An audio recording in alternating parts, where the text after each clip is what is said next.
কখনো কখনো কোনো প্ল্যান ছাড়াই হঠাৎ করে বের হয়ে পড়া, সবাই মিলে একসাথে একটু সময় কাটানো, কোথাও বসে খাওয়া আর হালকা আড্ডা।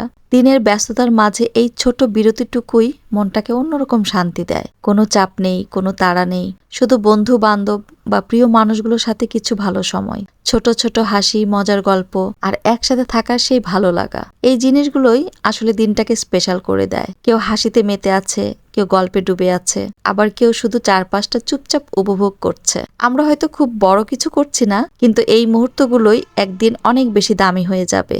তাই মাঝে মাঝে সব চিন্তা দূরে রেখে প্রিয় মানুষদের বা বন্ধু বান্ধবের সাথে এইভাবে একটু সময় কাটিয়ে নাও, কারণ জীবনের আসল সুখ লুকিয়ে থাকে এই সাধারণ ছোট ছোট মুহূর্তগুলোর মাঝেই। আর এই মুহূর্তগুলো স্মৃতিতে রূপ নেয়, একদিন মনে পড়লে মন ভরে যাবে শুধু আনন্দ আর ভালোবাসায়। তাই যতটা সম্ভব হাসি ভাগ করো, একসাথে সময় কাটাও আর এই ছোট ছোট মুহূর্তগুলো উপভোগ করো, কারণ এগুলোই জীবনের সবচেয়ে সুন্দর অনুভূতি।